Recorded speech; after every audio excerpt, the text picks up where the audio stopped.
Good morning, everybody, and thank you for joining the second of our webinars we'll be hosting as Baringa partners to launch our Global Energy Perspectives capability.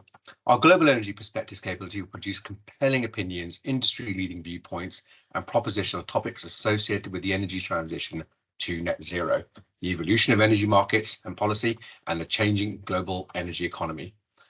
My name is Ilesh Patel. I'm the Global Strategy and Markets Lead for our energy and resources industry here at Baringa Partners. And today I'm delighted to be joined and be hosting this webinar jointly with my colleague in the Global Energy Perspective team, Caspian and Conran, our head of political economy. So it's going to be really exciting. We've got really good 50 minutes ahead of us. Today's webinar will focus on the state of the energy transition. And to set some context, the 2020s are a really crucial decade for me to shape the future of our global energy economy and on our low carbon future. We know what the priorities are. We understand the technologies, business models, financing and regulatory frameworks required to achieve the goal of net zero by 2050. We also know that the journey can be profitable for investors, and we know it can be achieved at lower cost than alternative journeys. But in doing so, we really must balance energy security today, energy cost, and delivering a low carbon future, a challenge made much harder by the rising energy cost, increased focus on domestic energy security, the cost of living and debt challenge we face, and the supply chain challenges we face today.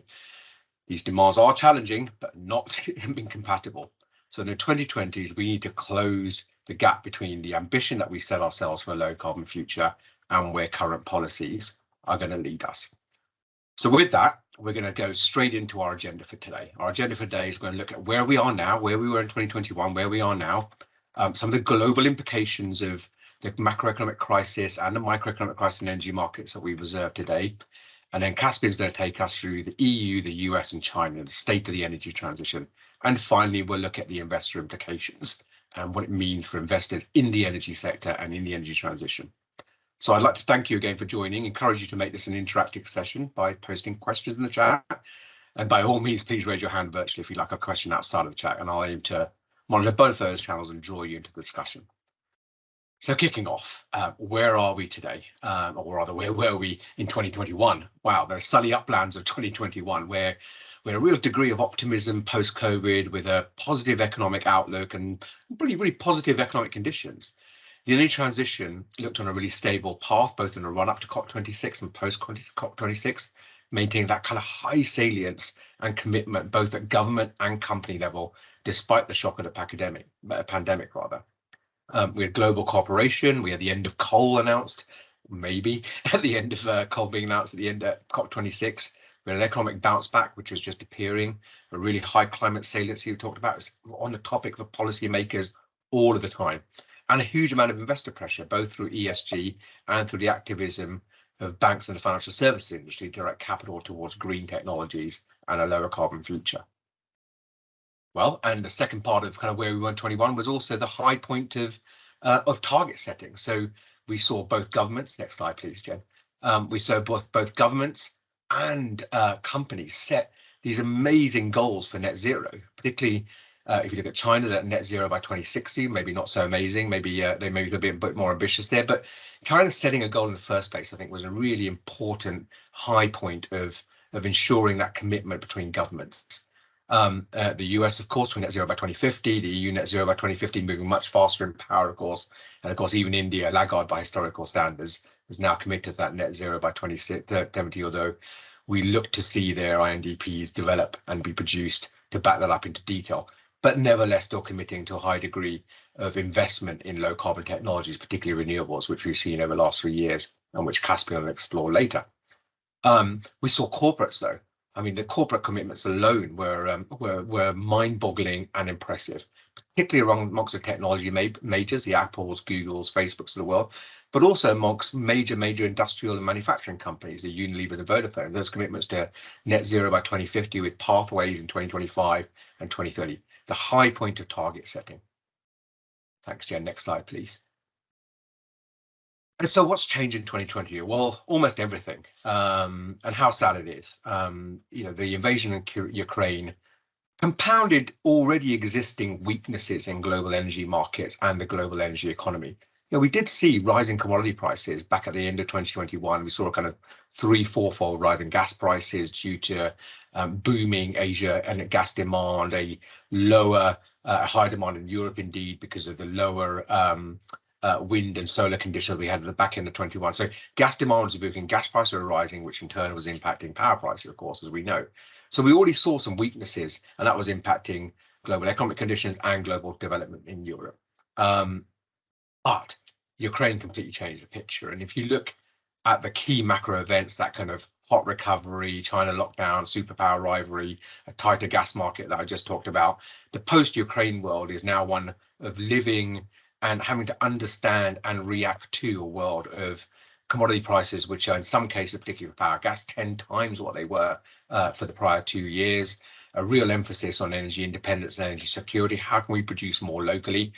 The impact of those commodity prices, high commodity prices on inflation, higher interest rates now as the macroeconomic environment becomes more significantly more challenging, with then a weakening growth outlook, the potential therefore for stagflation, and what we've seen and experienced already over the last year, now compounded, which is supply chain costs rising, supply chain difficulties rising, as our global economy and the interaction with our global economy start to become more challenged by high commodity cost to ship, but also because raw materials and commodity costs are rising. And then finally, we have a huge challenge around the political backdrop of all of this, of global cooperation and how that will play out over the next few years.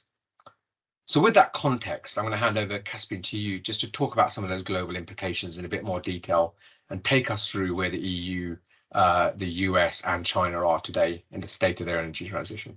Caspian, over to you. Thanks, Ilesh. Great. So I'm going to speak now about what some of the issues that Ilesh has spoken about and how they manifest the energy transition or alter the course of the energy transition across some of the major polluters that we're particularly interested in, and where capital and green capital in particular is arguably most needed in the next decade. So to summarize maybe on some of the 4 points, what we've been tracking from a political, economic, geostrategic risk point of view to the energy transition, I think you can boil it down into the 4 main dynamics that have hit the energy transition this year. Clearly, the first is the commodity price shock. We've seen European benchmarks, TTF of gas, up 1,000% on its pre-COVID 2019 average. That's been the same with Asia Pacific benchmarks as well. The US and North America have been a little bit more insulated than that, but prices are still double where they were before. There's also clearly a fiscal and inflationary dynamic at play as well. We're seeing growth outlooks being slashed across our major markets, at the same time as having an accelerating inflation environment. And of course, interest rates, both in the private sector, but also through central banks and in the bond market, are rising as well. And that will have an impact on project finance as well. Thirdly, this priority of energy security, will touch on the trilemma later, but the idea that weaponization of gas flows by Putin has fundamentally altered the political public policy environment in some of our major markets and prioritized, or at least re-emphasized, the role of energy security as an imperative, and in many markets, actually the goal of energy independence. And what that means for the different markets will, of course, be reflective to a certain degree of how mature the energy systems are in those markets, and frankly, how much fossil fuels are available in those markets domestically as well. The fourth big theme that we've looked at is clearly political tension. That's in the international arena around this post-Cold War period. We've seen an abrupt end to the peace and stability of that post-Berlin Wall, post-Soviet Union collapse of the last 30 years. And we're back to the realpolitik of geopolitical global rivalry, potentially the signs of a new axis between Moscow and Beijing, and what that means ultimately for globalization, for global supply chains, for reshoring and rearming as well. But also domestic politics at home has become more inflamed. The cost of living crisis is creating huge fiscal pressures, both for public finances, but also household finances as well. And how susceptible those are, the political broad depth of the energy transition, and how susceptible it is to those cost of living crisis will, of course, be an important dynamic. So we'll look at those in turn, and we'll try and look at each of those 4 dynamics and how they impact the major polluters. If we go on to the next slide. The framework that we use in Baringa to understand the energy transition and the shocks and development and maturity of it is what we call the credibility and durability framework. This is a high-level illustration on screen here, and you can see on the x-axis we label that credibility, and effectively it's a measure, a score looking at policy, legislative and regulatory variables across major polluters to determine how mature is their policy and legislative environment domestically in order to meet net zero. And you can see at the moment we've seen this year, the old 2 years ago when we did this last in pink, and a refresh in recent months in blue. And you can see some progress along that credibility axis.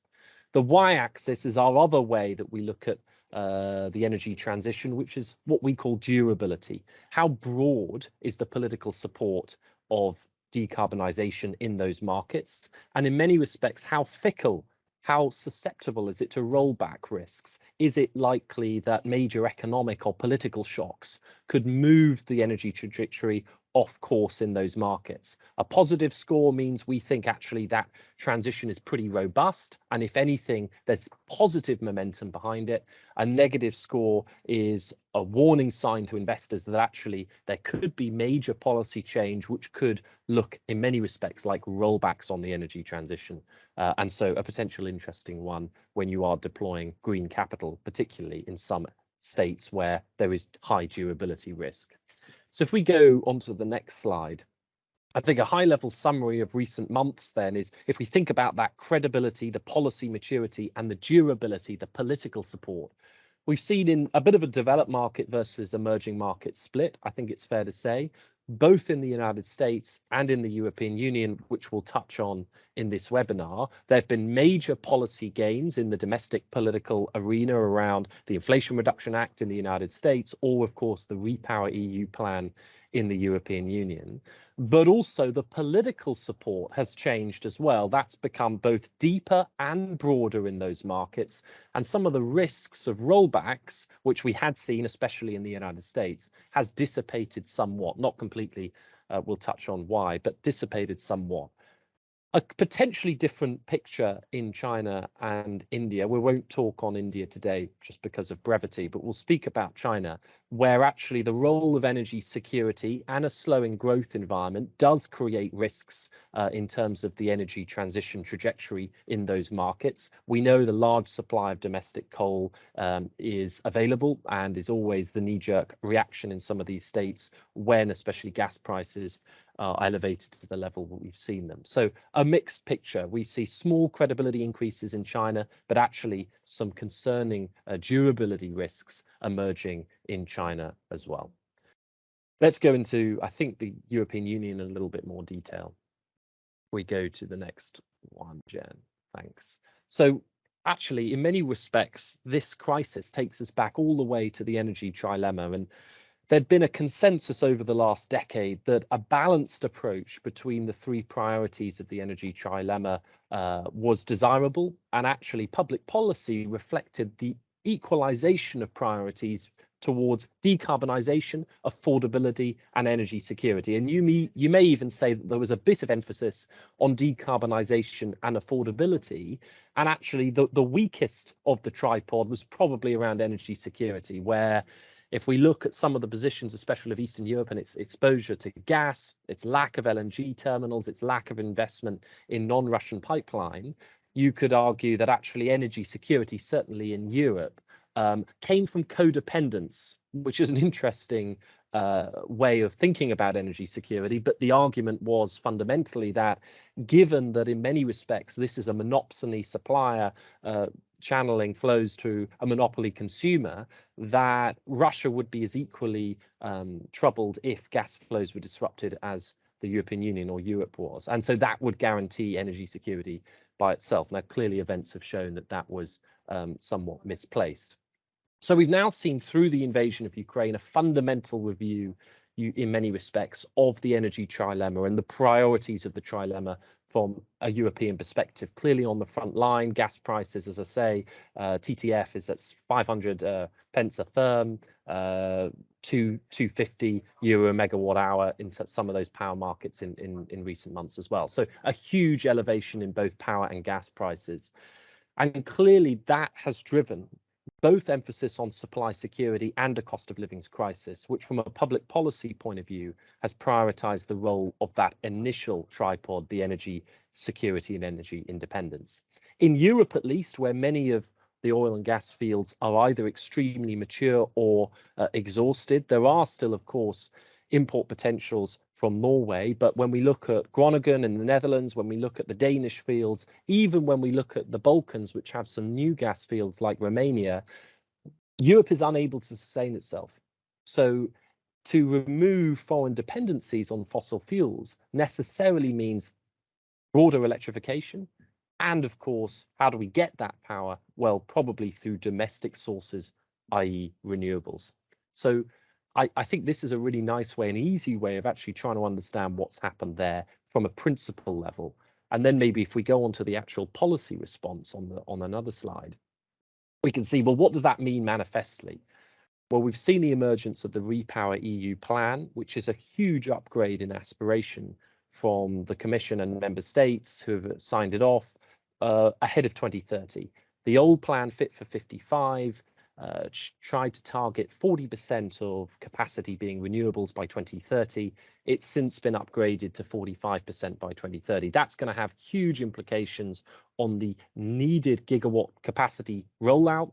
Roughly, estimates put it at about 169 gigawatts of additional capacity, not from today, but from where the old 2030 aspiration was. So the actual significant delta, which we'll show on the next slide, is ginormous across many member states. But this is how it's now, I think, absolutely clear that the European continent, or certainly the European Union, is intending to respond to the implications of Ukraine through both mass electrification to reduce foreign dependencies on fossil fuels, and as a consequence, through the mass rollout of renewables.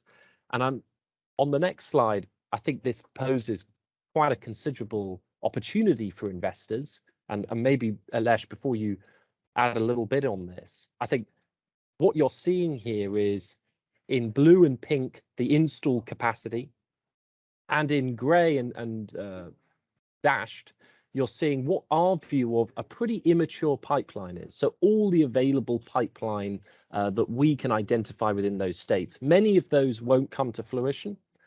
Some of them remain very immature in their nature, but you can see that they're well below the lines there, which are the renewed aspirations of renewables in those markets. And I think that gap is ultimately what speaks to the investor opportunity in some of those markets.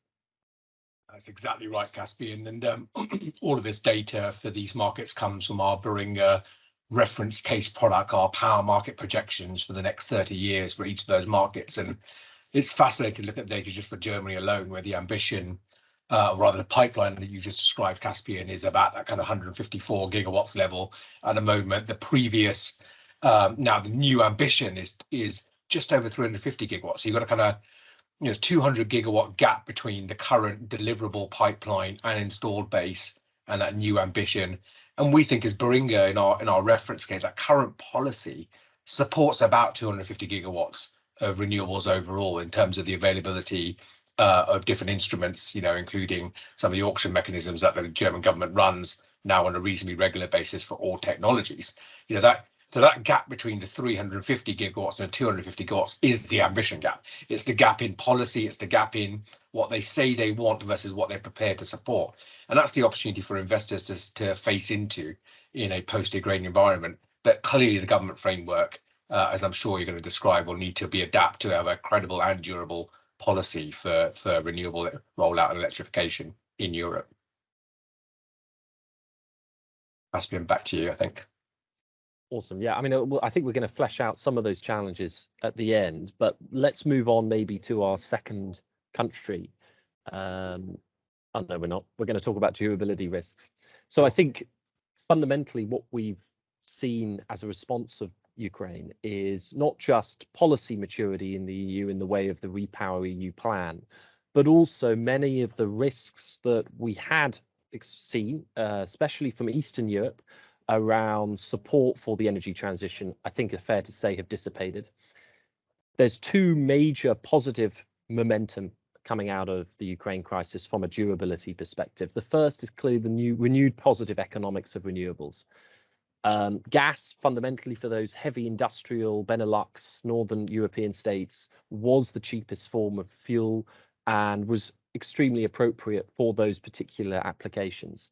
With gas prices as they are, the economic stimulus around renewable development and also choosing and driving into those harder to abate sectors like high heat blast furnaces, etc., hydrogen, CCUS, blue hydrogen capture, are now going to have renewed emphasis and potentially channeled renewed investment. So I think there's some positive economics in Europe as a response of the high gas price, given the maturity of the electrical network in Europe means that the driving force is towards further electrification.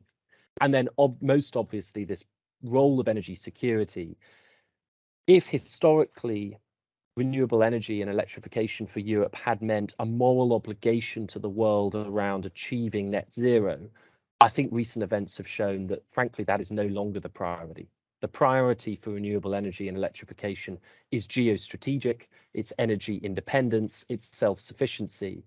And in many respects, actually, from a public policy point of view, that is far more significant, certainly to the immediate political class and the immediate electorate, than 2030, 2050, more ambiguous notions of net zero, where ultimately it was for a global good. And of course, tragedy of the commons means that there are always free rider risks in that.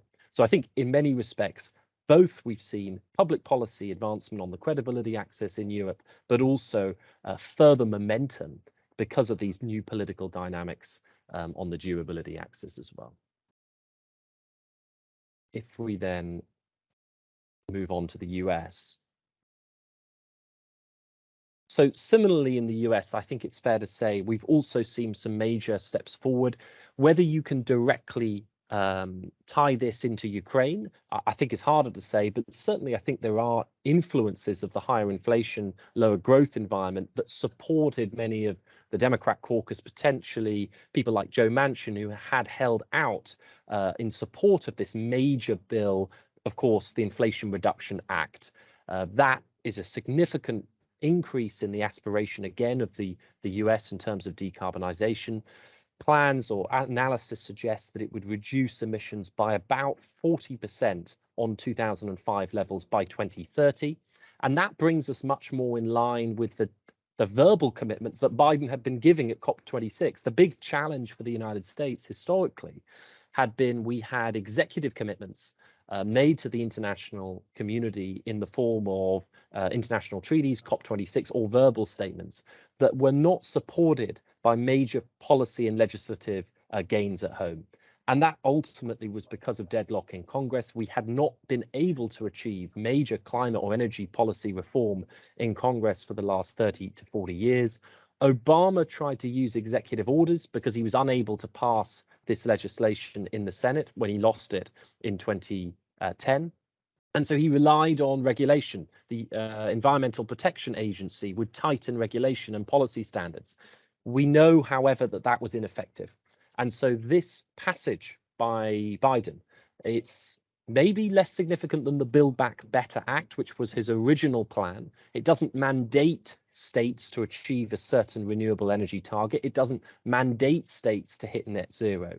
But it does provide the carrots, the subsidies, the tax credits, the investment support to allow the private sector to take up the technologies and effectively turbocharge the development, whether it be of offshore wind on the east and west coast. We've had New York Bight in New York last year. We've got the California sea auctions this year and next as well. So there's clearly huge opportunities, and the stimulus that put behind this act is really significant. However, clearly there are challenges around the fact that this was not a stick, it was a carrot, and the implementation risks around the Inflation Reduction Act, how, as we know in the States, there is political, I don't want to say opposition, but skepticism to many of the energy transition reforms and climate change in general. And so how many of those more rural states take advantage of the provisions within the IRA will, of course, be crucial to whether the US ultimately achieves its decarbonisation targets. But nevertheless, a major policy step forward in the US. If we go on to the next slide. I think there's also some progress on the durability axis. I spoke to the fact that the US had always been a major market with heightened durability risk. We couldn't be sure that the energy transition pathway was guaranteed in the US because that lack of legislative support, that partisan nature, the lack of cross-party support and consensus over energy and climate policy meant it was very vulnerable to regime change. And clearly the Trump administration and the Trump rollbacks manifested those risks manifestly. So many of the Obama era reforms, because they were not put in statute, but instead through regulation, could be repealed and removed and watered down very easily. I think something has changed in the US. The passage of this bill, the IRA, now increases the hurdle for rollbacks because it means that in order to repeal those commitments, you'd have to have a majority in both House, Senate, and an incumbent president in the White House supporting that repeal in order for that to be achieved. And that's a much higher hurdle. And of course, if that had been the case during the Trump administration, those rollbacks wouldn't have been possible. Trump didn't have House and Senate. So I think a real material change in the durability of the energy transition in the US. We're also seeing signs actually as a result of this bill that climate tensions and climate salience, partisan salience, is also lower now than it was under Trump. Trump famously ran on platforms suggesting that Obama declared a war on coal and that the Democrats were intending to wind down the shale and gas industry and really played to that to the gallery. Outside of office, actually, the polling is now showing a little bit more stability, nuance within the electorate around climate and energy issues, and that's got to ultimately be a good thing, not least because of Biden's clear commitment that many of those renewable jobs will be sourced domestically. The IRA is a protectionist act. The European Union is very concerned about it because it commits the domestic supply chain of these renewable technologies to come from American manufacturers. And I think that has helped soothe the politics around the energy transition and shale and gas jobs in particular in the US. And Caspian, there's been a question on the chat, which I think is a good one just to take now, that's equally applicable to China and the European Union, which is around, if the ambition is to electrify and lots more renewable energy needs to come on stream to meet that highly electrified system that displaces gas, what's the pressure on supply chain resources, demand side pressures that then suddenly appear to raise costs? How's that going to resolve itself over the next kind of 4 or 5 years as something like the IRA takes impact and investors start to align behind the subsidies on offer? I think it's a great question. I mean, we were talking the other day, solar modules in Europe, cost of rollout is up by 50% on 2020. And I think you were saying offshore wind or onshore wind is up by 20%. Now, the big debate is, are those cyclical challenges because of COVID lockdowns in China, and will they ultimately be brought out of the system and we'll see prices fall back down? Or are those prices now just a symptom of the increasing demand, right? We're seeing more and more markets. Europe used to be the major market for these technologies. If the US is moving into this space in a really big way, are the fundamental supply chains providing that going to see a huge amount of inflationary pressure? And China is still clearly the crucial actor for many of those, especially rare earth metals, which are the crucial components. Now, there are plans to decentralize that. Australia is opening mines. The US is trying to open mines. The US is building up its domestic manufacturing capacity for wind blades, solar modules. India is raising tariffs on Chinese solar modules to build up its domestic manufacturing base. So we are seeing signs that the supply base is increasing, which could give you confidence that ultimately prices will come back down. But I think it's ambiguous at this point. I think it's ambiguous. I think it's definitely the right way to describe it. Where that goes, and commodity prices are very uncertain, more uncertain, I think, than we've seen over the last 10 years in terms of that cyclical cycle. The other follow-up on the US, if whilst we're here, I think, is again, if the IRA were to be successful in delivering their renewables ambition that underpins it, and indeed some of the hydrogen ambition, is there the opportunity for some of that spare gas maybe that the US isn't burning to find its way into global gas markets and suddenly ease the pressure on the energy transition in places like the EU and certainly in Asia as well, so that gas could become a little bit more affordable than it is today at the price that we're observing today, which is that kind of $250 euros an MMBTU type level. Can we see that coming down because suddenly the US might have some surplus gas, which it doesn't really have at the moment. It's exporting what it can, but there's not a huge amount of shale gas potential for export available. Yeah, there's two choke points for shale export. One is the physical infrastructure isn't going to be there for export. The LNG, the liquefaction capacity isn't coming online until 2025. And then the other, which is arguably the bigger one, is they're still using a lot of gas for their own domestic needs. So I totally agree. I think our internal timeline on that is probably post 2025 when we start seeing real net increases in liquidity in global gas markets. I think the real uncertainty actually is what happens with Russian gas. Clearly on paper, Russia would like to pivot its European gas flows to its non-sanctioned countries, whether that be Turkey, China, or India.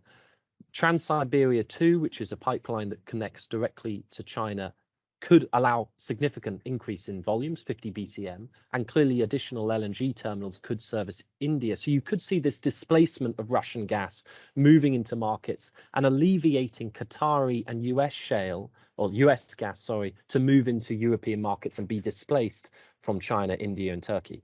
The big question is who's going to build it?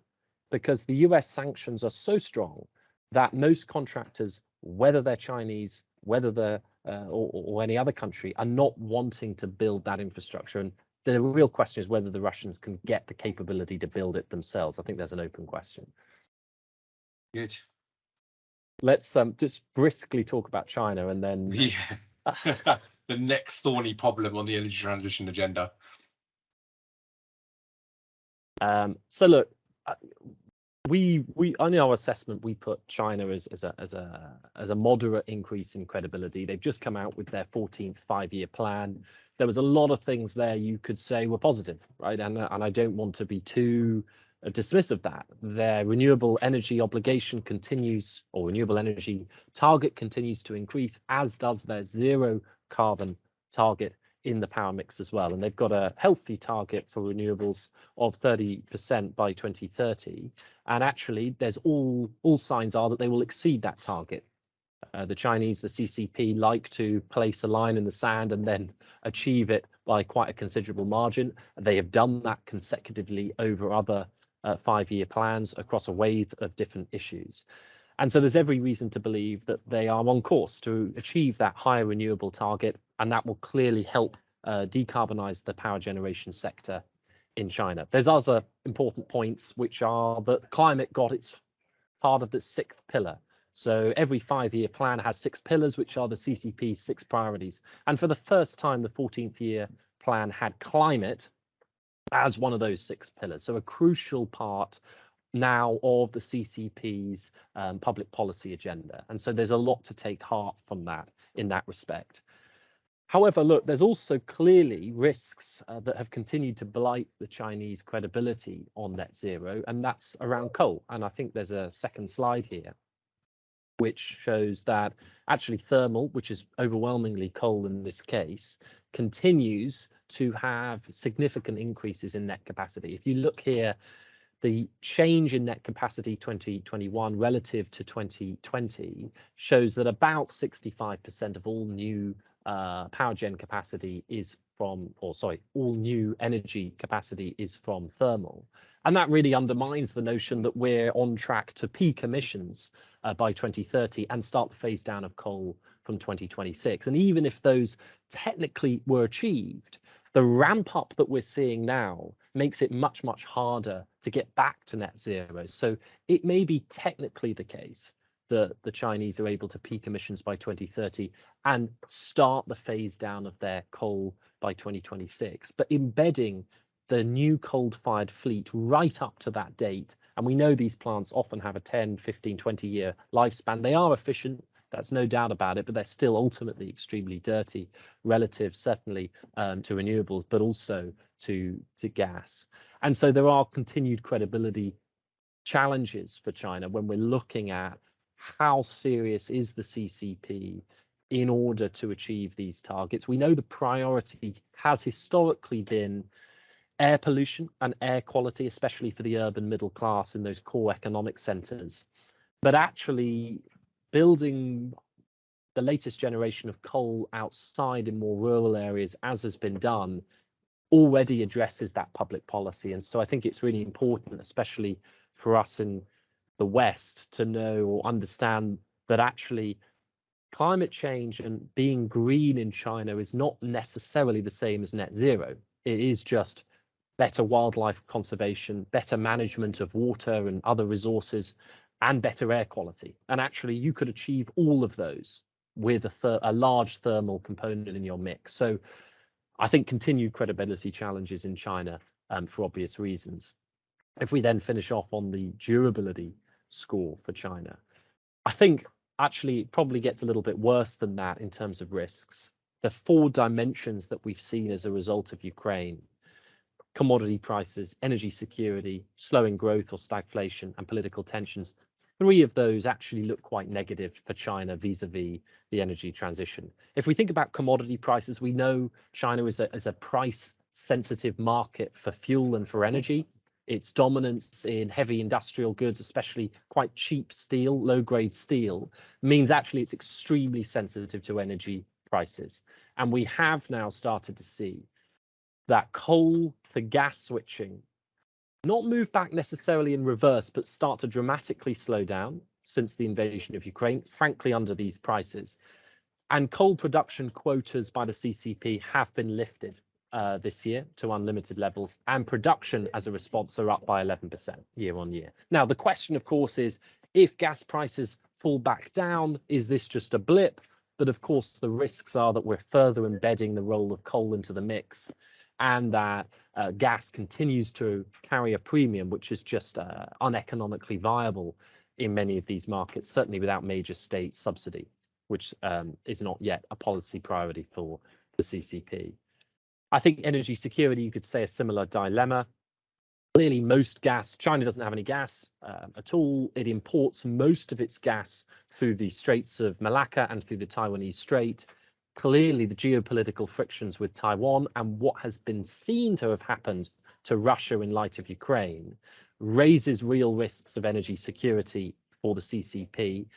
And the problem is, unlike in Europe, energy security and energy independence probably means more coal, because China has an abundant lifetime worth of coal reserves that is extremely cheap. It's out in rural areas far from major population centers. And so the risks here, and we've seen it from CCP leading officials in their statements, that actually maintaining large coal-fired capacity, even if it's not used, but maintaining that capacity is a geostrategic priority. Because if that gas, if the Straits, if there was a US blockade because of some tensions with Taiwan, maybe a forced military engagement by China over Taiwan, there is an understanding that the Straits of Malacca would probably be blocked. It's happened before when there was a standoff with Taiwan. And the reality is those energy supply lines make China so vulnerable that it cannot allow itself to be completely dependent on those import routes, and that probably means coal. It also means renewables, but just where China is in its energy system maturity means it probably also means coal, certainly for the next 30 or 40 years, until that renewable grid infrastructure, electrification is able to mature more like in Europe or North America. Also, last point for me then, stagflation. We know also that the CCP, its investment-led growth model is very carbon intensive. And when growth has weakened historically, the CCP has often relied on carbon-intensive investment growth models. We saw it during COVID. Growth slipped. Build an airport, build a new city, build new high-speed rail. Extremely carbon-intensive in steel and cement. And I think there's signs already with the market seeing price rises of coal producers rise by 50%, that the stage is being set probably in China for another round of heavy investment-led growth. And inevitably, that does tend to be carbon intensive. So like during COVID, we could see emissions peak and spike once again. So clearly there's some durability risks of this new macro political environment for the energy transition in China. It sounds like on the back of that, Caspian, that we shouldn't be over optimistic around the energy transition, either pre-Ukraine crisis or post-Ukraine crisis in China. They seem to be running their own policy, maybe a little bit more focused on having coal as a backup, as you've described, in case there's a further gas market crisis or further geopolitical tension in the region driven by a range of factors. But that they're there with a balanced energy system. But the risk, of course, that they could be running those coal plants and delivering millions of tons of carbon into the atmosphere. Yeah, I think the risks before was they may well have overcapacity in their coal fleet, and actually India has the same. But Yeah. maybe that wasn't being used, and we could. It was a hedge. Now I think the risk is that many of those risks are actualized, and the Chinese Communist Party does fundamentally think that the geopolitical environment is now so difficult for them that it's not a hedge. It's actually it's a base case, and that's the risk ultimately. Yeah, it's interesting. And just one other angle to explore on China is just back to commodity costs, and particularly around battery storage, I think. And there's a question around that, around dispatchability of plant and security supply in a high renewable system. I mean, the Chinese have clearly got a seem like a very resilient system because they've got an enormous amount of spinning metal, as I would call it. When you've got that many coal plant lying around, your backup plant is there and available. The European Union, on the hand, and indeed some parts of the US, are probably less resilient against a systemic low period of wind and solar, for example, and battery storage, other forms of storage. And I think our view, but useful to get your take on it, is that long duration storage in a high renewable system becomes really, really important. We are going to need a form of long duration storage, whether that's more hydro or whether that's a new battery storage chemistry that comes along that has high deliverability, or some other means of storing electricity through hydrogen, for example, that provides resilience against systemic periods of low wind and solar conditions.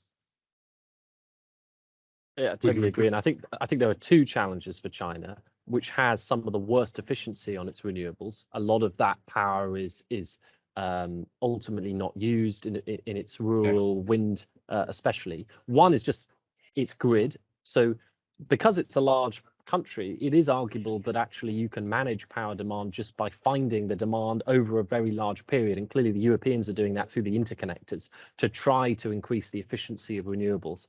If it's not needed in one part of Europe, it could be needed in another part. And clearly that is possible for China given its size.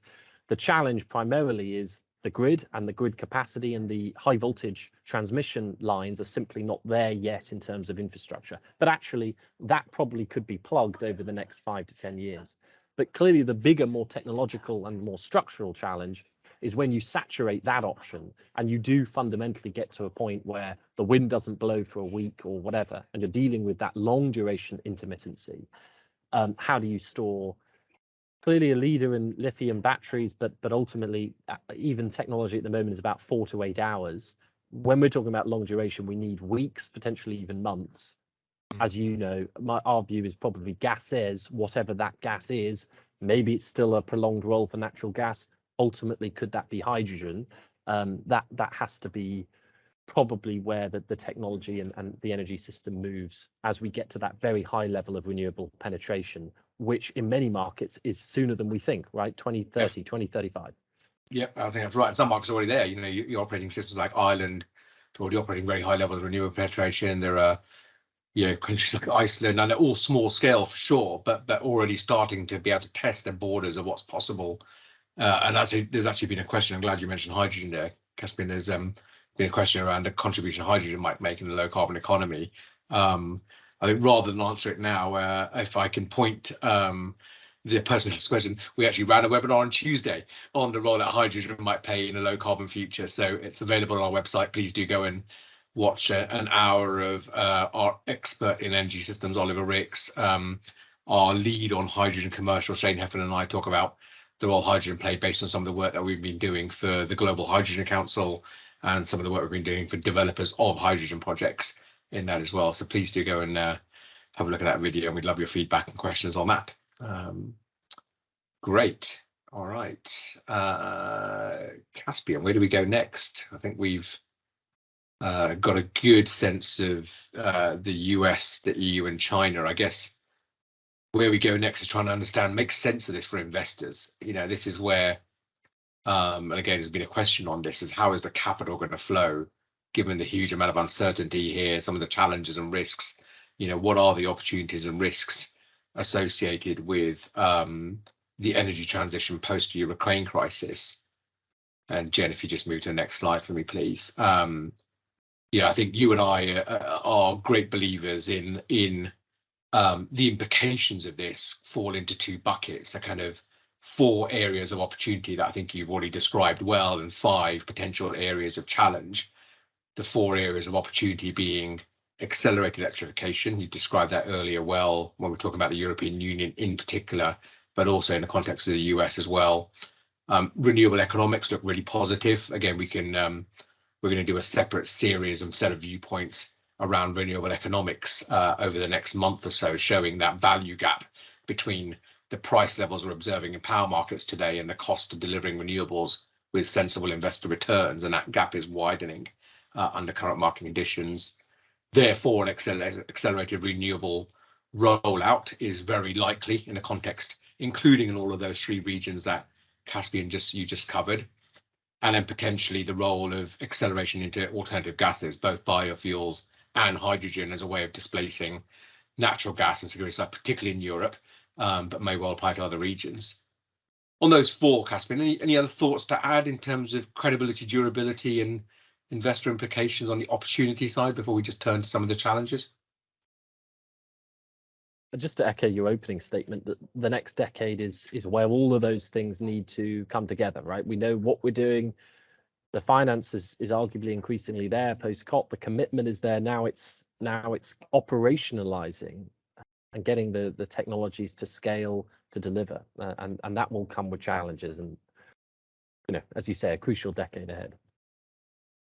And particularly following a decade-long political consensus across the spectrum and across geographies, both in the US and in the European Union, and indeed in China and India, as you've described, large degree of political consensus, although, but that political consensus hit the real world with the Ukraine crisis, and that crisis has brought home then some of the real challenges against that opportunity suite.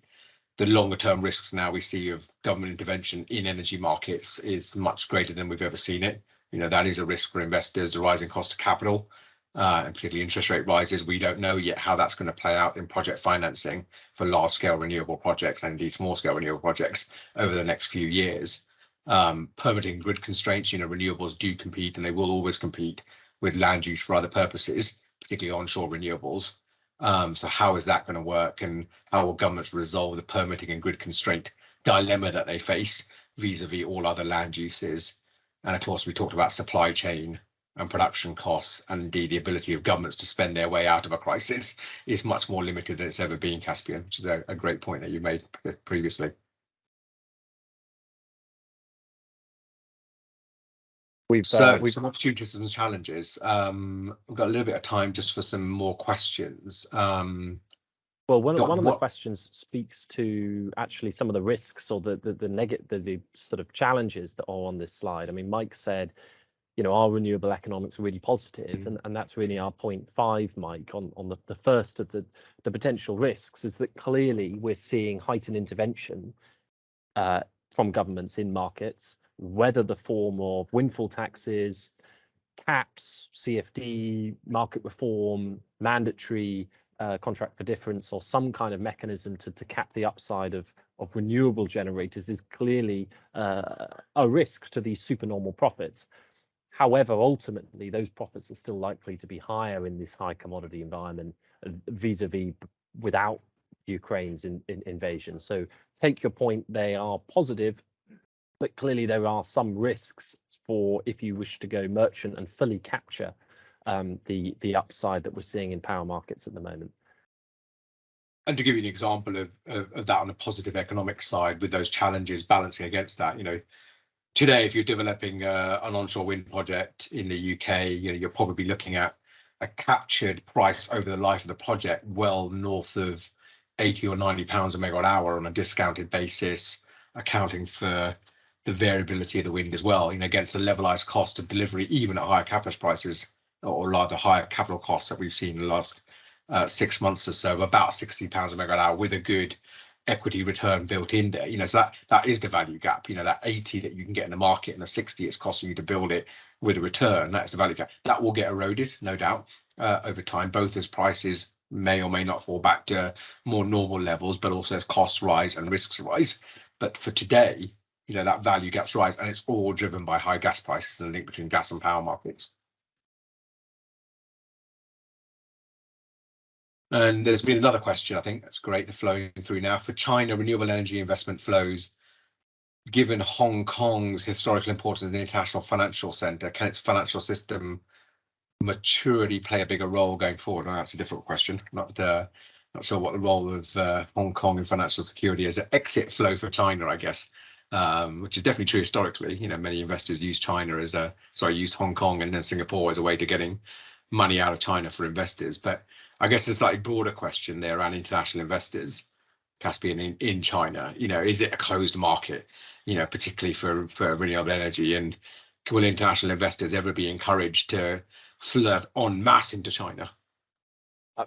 I just don't think there's much evidence of that, right? In the sense of this is fundamentally a different economy. It's a different nature of economic activity. The state is the major investor in China and will continue to be. And state-owned enterprises are the major deployers of that investment in China. So the relationship between state-owned banks, state-owned enterprises, and the renewable economy, I think are just as similar as they were with any other sector, which is there'll be heavy command and control and influence and state-directed investment, and that's most likely to come from state-owned banks. That's my view. So yes, there may be a role for foreign direct investment, but I don't think it will be significant, or I don't think there's anything that we're seeing at the moment that could give us any degree of confidence that that would materially change in the future. I agree with that. Well, great. Yeah, Caspian. So any closing thoughts from your perspective? I'll just say the closing thoughts for me that the major risks to the energy transition, I think this decade, notwithstanding the political risks that we've spoken about, and clearly we know, we've been talking about this in Baringa, about the susceptibility of the energy transition to many of these risks for a few years. Russia has actualized many of those risks. So notwithstanding that clearly the macroeconomic and political environment does have a significant influence over the course of the energy transition and has been a bit of a blind spot for investors, I think it's fair to say, over the last decade, which was a sort of heady heights of political commitment, especially in developed markets. The practical challenges, I think, ultimately really should come or need renewed focus on the supply chain.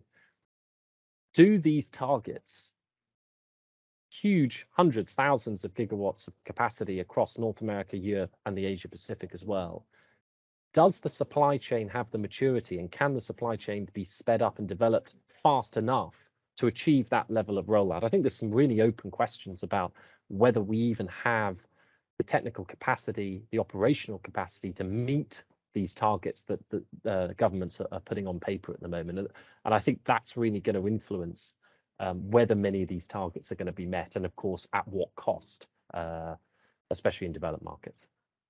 Right.